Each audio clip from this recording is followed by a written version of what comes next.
예수님의 그 모든 행적을 통해 가지고 엄청난 많은 무리의 사람들이 쫓아왔다라고 하는 그런 개념인데, 7절의 말씀에 보니까 예수께서 제자들과 함께 바다로 물러가시니 갈릴리에서 큰 무리가 따랐다 이렇게 표현합니다. 그리고 이제 8절에 보니까 유대와 예루살렘과 이두메와 요단강 건너편과 또 두로와 시돈 근처에 많은 무리가 이렇게 표현하고 있는데, 이렇게 설명하면 조금 감이 안 오잖아요. 쉽게 우리나라로 표현하면 강원도 쪽에서부터 시작해 가지고 밑에 있는 전라도를 지나서 제주도 쪽까지 모든 곳에서 다 몰린 거예요. 그래서 여기에서 말하는 유대와 예루살렘 이러는데, 유대라고 하는 곳은 어떤 곳이냐면 쉽게 표현하면 전라남도 그런 개념이에요. 전라남도. 그리고 전라남도 안에 목포시가 있죠. 목포시처럼 유대도 안에 예루살렘시가 있어요. 그런 느낌이에요. 그리고 유대도 근처에 이두메라고 하는 지역이 함께 있어요. 그러니까 지도로 보자면 지도가 이렇게 생겼다고 가정을 하고 맨 하단부에 위치해 있는 곳이 유대와 예루살렘과 또 이두메예요. 이쪽 근방에 있고요. 그리고 요단강 건너편은 갈릴리 호수에서 쭉 일자로 거의 일자에 가까운 강이 있는데 이게 요단강이고, 밑에 사해바다가 있어요. 사해바다 건너편 이쪽이 지중해 쪽이고, 이쪽이 이제 사막화 되어진 쪽인데, 예전에 이제 암몬이나 모압 이런 지역에 살던 사람들인데, 성경에 보면 데가볼리에 있는 거라사 지방에 예수님이 가셔가지고 기적을 귀신 쫓아낸 사건이 있었죠. 거라사 지역에 가면 귀신 들린 사람이 있었는데 거기에는 군대 귀신이 살고 있었어요. 군대 귀신이 들렸던 그 지역이 어디에 있었냐면 요단강 건너편에 있어요. 그러니까 그쪽에 있는 사람들하고, 쉽게 말하면 우리가 알기 쉽게 표현하자면 충청도권 사람들하고 전라도권 사람들하고 강원도 경기도권에 있는, 여기서 강원도 경기도권이라고 말하는 부분이 두로와 시돈입니다. 그래서 갈릴리 지역보다 더 위쪽 지방을 말해요. 헬몬산 근처 쪽으로 지중해 방향 쪽에 있는 그 부분을 말해요. 그러니까 그 지역 일대에 있는 모든 사람들, 특히나 예수님의 도우심이 필요하고 예수님의 그 기적이 필요한 사람들이 모였겠죠. 그러니까 그 근방에 있는 많은 사람들이 예수의 소문을 듣고 몰리기 시작한 겁니다. 예수님께 가면 뭐 한다는 거예요? 병을 고칠 수 있대, 이런 소문이에요. 그리고 예수님을 만지려고 하는 사람들이 많았다고 성경이 기록하고 있죠. 그러니까 예수님을 만지기만 하면 뭐가 일어나냐면, 예수님을 만지기만 해도 병을 고친다는 사건들이 일어나다 보니까 너나 할 것 없이 다 예수님을 달아보려고, 손으로 손금 달아보려고 그렇게 다가왔다는 거예요. 그러니까 그런 상황들이 계속적으로 이루어지다 보니까 사람의 수 없는 많은 사람들이 예수님의 주변에 몰리게 됐다. 그리고 이제 그가 하신 큰 일을 듣고 나오는지라. 오늘 여기에서는 예수님에게 수 없는 많은 무리들이 찾아왔는데, 여기 안에는 단순히 병을 고치는 사건만이 아니었습니다. 왜냐하면 예수님의 행보가 병 고치는 데 목적을 두는 것이 아니라 그들의 율법의 문제를 지적하고 또는 율법의 허점들을 바꿔가지고 그들의 삶을 바른 방향으로 이끌어주고자 하는 목표도 같이 있었기 때문에 예수님의 사역의 대부분이 안식일 날 행하게 돼요. 안식일 날, 우리가 지난주에도 말씀드렸던 안식일 날 손 마른 자 병 고친 사건이었어요.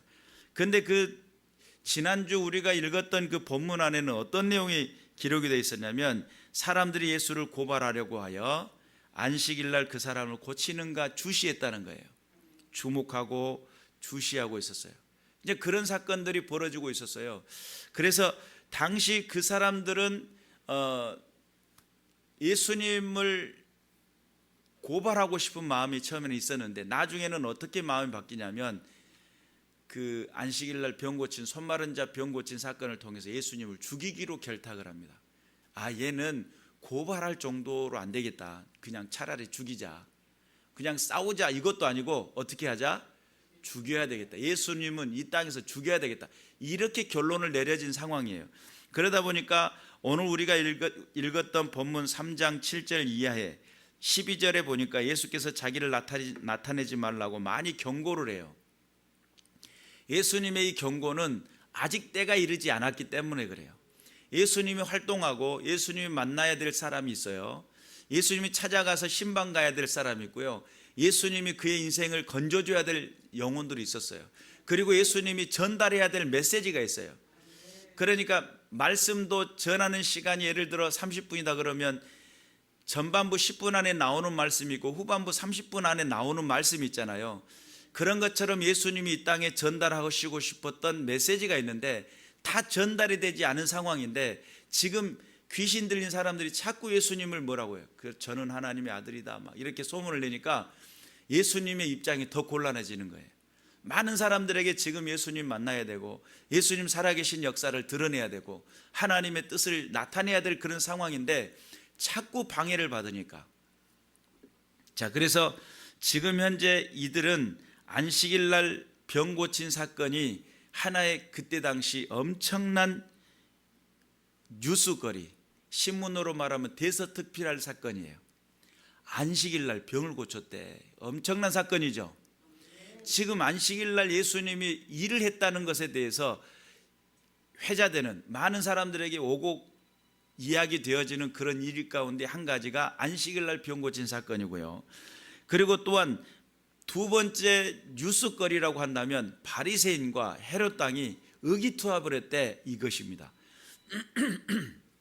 바리새인이라고 하는 이 집단들은 말씀으로 돌아가자라고 외치는 철저하게 율법주의자들이고 그들의 인생 속에서 하나님이라고 하는 율법을 지키기 위해서 정말 때로는 목숨까지 걸 정도로 그들의 인생에 그렇게 열정적인 사람들이 바리새인들이에요.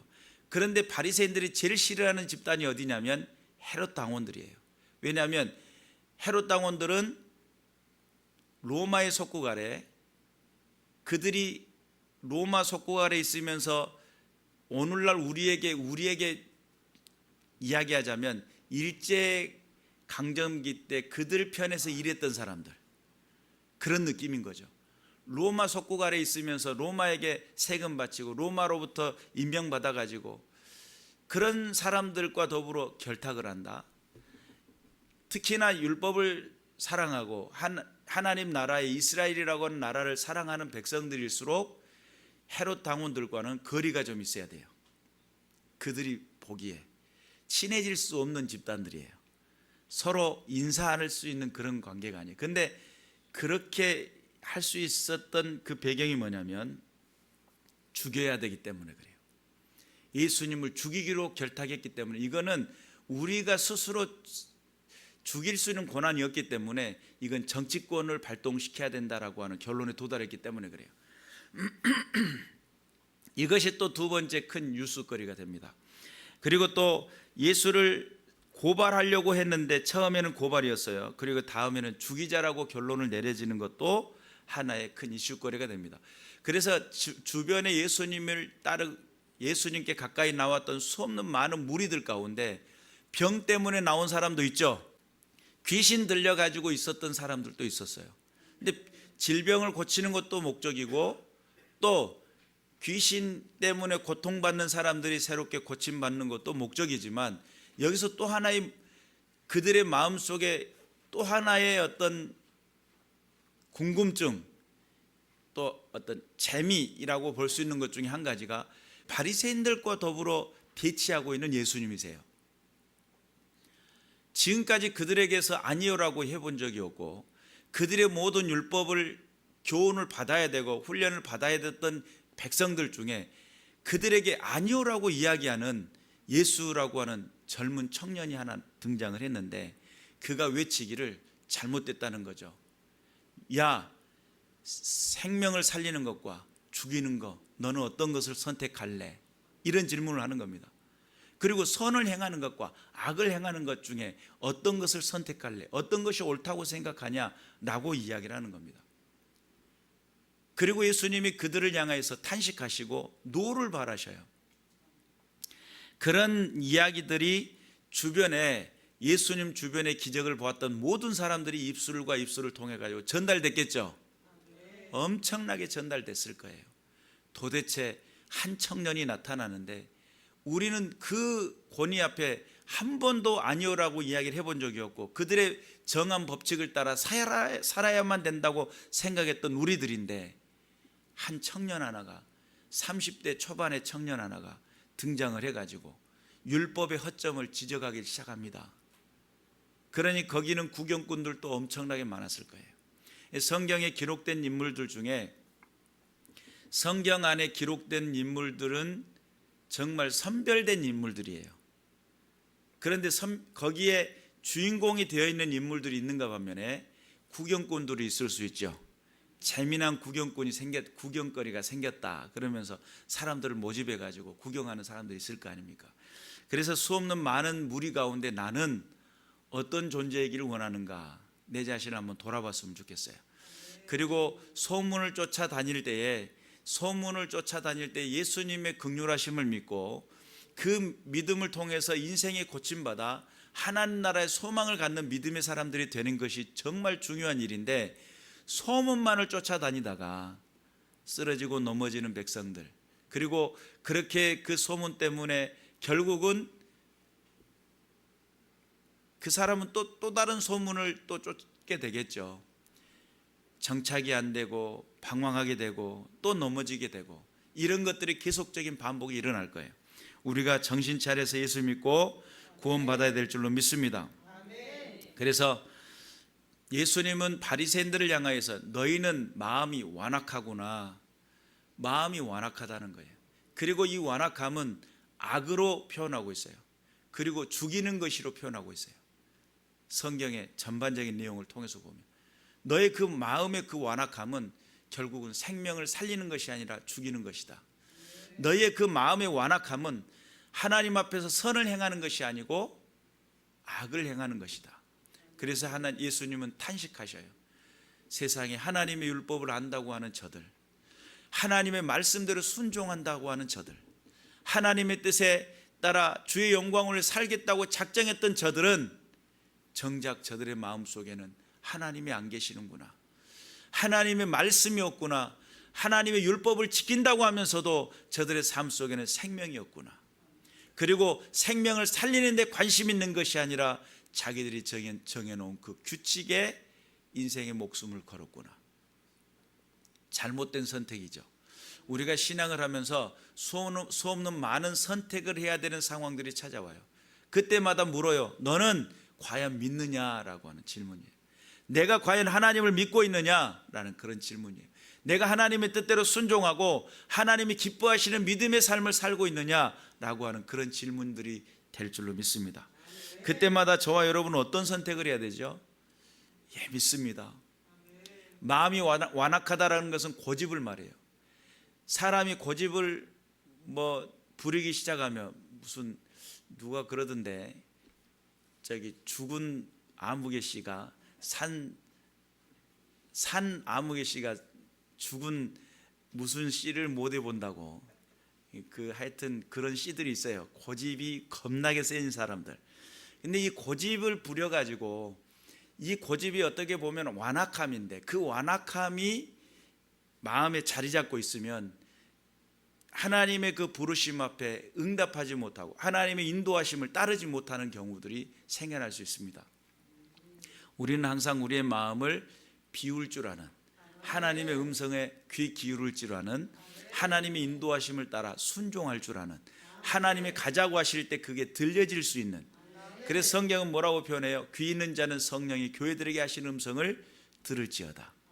그 성령의 음성을 듣는다는 것은 내 귀가, 이 육신의 귀가 아니라 내 마음의 귀가 열려 있어야 돼요. 하나님의 부르심 앞에 들을 줄 아는 믿음의 군사들이 되어야 될 줄로 믿습니다. 그래서 우리들의 인생 속에 찾아오시는 예수님은 우리에게 말씀하시죠. 수없는 많은 사람들은 오늘도 여기 성경의 본문에 나오는 것처럼 예수님께 병 고치고자 하는 목적이 있었어요. 귀신이 쫓아나갔으면 하는 그런 목적들이 있었어요. 그런 목적들을 가지고 무리들이 애워싸고 예수님을 만지려고 그렇게 하다 보니까 가까이 못하게끔 배를 띄워서 배에 앉아가지고 말씀을 전했다는 거예요. 그러니 예수님은 사실은 병 고치는 목적보다 더 중요한 게 뭐예요? 하나님 나라의 말씀을 증거하는 거예요. 하나님의 그 뜻을 전하는 거예요. 생명은 어디에 있냐면 하나님의 뜻을 아는 데 있어요. 영생은 하나님의 말씀에 있어요. 근데 우리는 말씀을 듣지 않고 뭐만을 생각해요? 내게 지금 필요한 거, 내가 지금 당장에 필요한 거, 내가 지금 당장 해야 될 거. 어느 날 제가 전도를 하는데 그 청년 하나가 전도를 받더니 엄청 저를 막 가르치려 들더라고요. 가르치려고 해요. 뭐라고 하냐면 기도만 하면 된다는 거예요. 기도만 하면. 내가 지금 당장 1,000만 원이 필요한데 하나님 나한테 1,000만 원 줄 수 있어요? 아니잖아요. 그런데 뭘 자꾸 믿고 기도하라는 것이 나 알 수가 없다고 막 그렇게 이야기를 해요. 사실은 우리가 이 하나님을 믿어서 하나님께서 주시는 1,000만 원이 있을 수도 있어요. 그런데 하나님의 도우심을 받기 위해서는 먼저 뭐가 형성이 돼야 되냐면 관계가 형성이 돼야 돼요. 하나님과 나 사이의 관계가 자녀가 되고 하나님께서 나와 더불어 소통하고 나를 통해서 이루시고자 하는 그 뜻을 이해했을 때 내가 너 안에 너희 말이 예수님의 말씀이 내 안에 이렇게 서로 공감이 되고 소통이 되어졌을 때 무엇이든지 원하는 대로 구하라. 이게 그때 이루어지는 게 기도 응답인데 이 사람은 당장에 뭐예요? 당장에 1,000만 원이 중요한 거예요. 하나님과 나 사이의 관계가 형성이 중요한 것이 아니라 내 필요를 채워주는 분으로만 안다는 거죠. 여기에서 많은 병 고치는 사람들은 예수님을 무리가 에워싸서 만지려고 하고 하는 그 상황 속에는 예수님의 말씀이 은혜스럽고 영생의 말씀이 여기 있으니 우리가 어디를 가, 뭐 이런 개념으로 다가가야 되는데 당장 내가 아프니까 내가 만지기만 하면 나았다는 누구 아무개 여자처럼 나도 만져가지고 나서야지 하면서 막 예수님 막 만지려고 하니까 여러분 예수님이 많이 달아졌겠죠. 사람들이 너무 많이 만지려고 하니까 그래서 못 만지게 하시려고 배를 띄웠다는 거예요. 그리고 그들에게 뭘 하셔요? 말씀을 전하셔요. 말씀을 전하면 그 말씀을 듣는 중간중간 귀신들이 역사를 합니다. 그리고 귀신들이 그 안에 견디지를 못해요. 하나님의 말씀이 역사를 하면 그 속에는 악한 영 어둠의 권세가 견디지를 못해요. 그래서 말씀을 듣다가 귀신이 떠나간 사람들도 많아요. 근데 본인이 드러나게 귀신이 떠나가는 사람도 있고요. 그 마음 속에 아주 이제 경증이죠. 쉽게 말하면 간섭을 받다가 말씀을 듣는 순간에 귀신의 역사가 드러나게 떠나지는 않지만 간섭받는 것이 떠나가는 역사들도 있어요. 그래서 하나님 앞에서 우리가 말씀이라는 게 너무 중요해요. 내가 정확히 알아야 믿을 수 있어요. 맹목적으로 믿는 거 하나님이 싫어하셔요. 그 우상이에요, 우상. 맹목적으로 믿고 막 열심히 믿기만 한다고 하고 그러면 어디로 가는지도 몰라요. 쉽게 말하면 얼굴에다가 안대를 가리고요, 길을 향해 열심히 뛰기만 하는 거예요. 그 길가 한가운데 뛰고 있는지 아니면 전봇대를 향해서 힘을 내고 달려가고 있는지 알 수가 없는 일이에요. 그게 맹목적인 게 아니라 우리 예수님은 명확하게 나에게 알게 하셨어요. 나는 너를 조성하고 창조한 자다. 창조주이신 것을 알려주시고요, 너는 내가 너를 빚었어 나의 피조물이다, 내 사랑하는 자다 라고 알려주셔요. 그래서 성령께서 내게 오시면 하나님이 인정이 돼요. 나의 창조주라고. 성령이 내게 오시면 내가 죄인이라는 것이 인정이 돼요. 그리고 내가 죽을 수밖에 없는 존재였다는 것을 알게 돼요. 그리고 예수 그리스도 안에서 새로운 믿음의 군사가 된다는 사실을 믿으시길 바랍니다. 당시 바리새인들, 사두개인들, 서기관들, 헤롯 당원들, 그리고 또 많은 병을 고침받는 사람들, 그런 사람들 많이 있었어도요, 그들은 예수님이 하나님의 아들이라고 고백하지 않아요. 그런데 귀신 들린 사람들만큼은 예수가 하나님의 아들이라고 고백을 해요. 하나님의 아들이라는 말이 엄청나게 민감한 말이에요. 네가 신성을 가진 자라고 하는 말이에요. 근데 영적인 귀신이 보니까 하나님의 아들이거든요. 근데 육으로 눈으로 보고 병 고침 받는 사람은 아이고 선생님 감사합니다, 고쳐주셔서 감사합니다, 이렇게 돌아가는데 귀신 들린 사람만큼은 저는 하나님의 아들이다, 이렇게 고백을 한단 말이죠. 누가 아는 거예요? 귀신같이 알아요. 누가요? 귀신 들린 사람들이 귀신같이 알아요. 그래서 귀신 들린 사람은 영적으로 예수가 하나님의 아들인 것을 명확히 알아요. 우리는 예수님이 하나님의 아들이신 것을 믿으시길 바랍니다. 그래서 내가 하나님의 아들을 섬기고 있다, 하나님의 아들을 믿고 있다라고 하는 분명한 믿음이 있으시길 바라고, 그래서 우리가 영적으로 하나님의 아들을 섬긴다라고 하는 개념을 갖잖아요. 여러분이 지금 이 예배가 하나님을 섬기는 거예요. 예수님이 이곳에 와 계심을 믿으시길 바랍니다. 믿습니까? 그 예배가 단순한 게 아니죠. 하나님 앞에 있음을 믿으시길 바라요. 근데 이 하나님 앞에 있을 때 해찰파는 경우들도 많잖아요. 네. 우리가 하나님을 믿는 믿음을 가졌을 때에 철저하게 하나님 앞에 있다라고 하는 이 개념을 잊지 마시길 바랍니다. 근데 나만 생각을 하고 나는 그래 하나님 앞에 있으니까 내가 무엇을 해도 난 하나님 앞에 예배를 하고 있는 거야 라고 하고 내가 다른 것을 하고 있다고 가정을 해봅시다. 근데 나만 잘못된 게 아니라 그걸 지켜보는 다른 이에게 악한 영향력을 끼쳐요. 공동체라는 것은 그런 개념이에요. 가정 안에서도 마찬가지예요. 우리가 바른 신앙을 갖는다라는 것은 거기서 또 틀어질 때부터 잘못된 지식으로부터서 틀어지는 거예요. 잘못된 믿음이 그렇게 되면 잘 못 배운 거죠. 하나님 앞에 잘못된 믿음을 가지고 있을 때에 잘못된 선택을 하게 되고, 잘못된 선택이 됐을 때에 그것이 그 공동체를 무너뜨리는 방법이 돼요. 바른 믿음을 가져야 됩니다. 하나님의 살아계신 은혜 가운데 내가 섰다라고 하는 그 개념, 귀신들도 알아보는 거예요. 예수님이 하나님의 아들이라는 거. 하나님의 아들을 대면하고 있는 저와 여러분들이 잘못된 예배의 태도를 가지고 있으면 안 되겠죠. 하나님은 살아계시고 지금도 역사하신다는 사실을 믿으시길 바라고, 이 어두워져가는 이 세대 속에 살아계신 하나님을 나타내고 증명할 수 있도록 깨어있는 믿음의 군사들 되시길 바랍니다.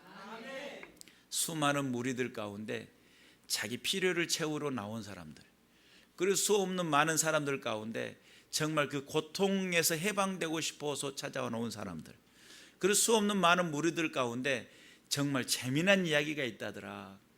바리새인들이 쩔쩔맨다더라. 그리고 또한 예수를 죽이기로 작정했다더라. 이야기거리, 재미있는 이야기거리로 찾아 나온 사람들. 그런데도 불구하고 예수님은 그들의 그 필요를 그대로 받아들이면서 무엇을 하시냐면 하나님 나라와 복음을 선포하십니다. 그런데 여러분, 말씀이라는 게요, 깨달아질 때가 있어요. 지금은 들었는데 안 깨달아지는 사람이 있어요.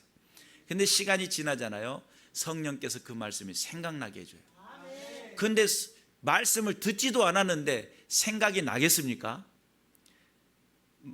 머릿속에 공탕인데, 그래서 전하는 자가 없는데 어찌 들으리요? 듣지 못했는데 어찌 믿으리요? 그래서 믿음은 들음에서 나고 들음은 그리스도의 예수 그리스도의 말씀으로 말미암느니라. 내가 말씀을 들어야 성령께서 일할 수 있는 건덕지가 생겨요. 그래서 말씀 안에 집중하시길 바라고, 말씀 안에 새로워지시길 바라고, 말씀대로 순종할 수 있는 믿음의 군사들 되셔서 어지러워져가는 이 세대 속에 하나님께만이 영광이 될 수 있도록 깨어있으시길 바라고, 수없는 많은 무리들 가운데 필요를 따라 주님을 찾아 나왔다 하더라도 그 가운데 말씀이 들려주셔서 하나님의 나라, 영원한 하나님 나라 하늘 소망 가지고 살아가는 저와 여러분 되시기를 주님의 이름으로 축원합니다. 기도하겠습니다.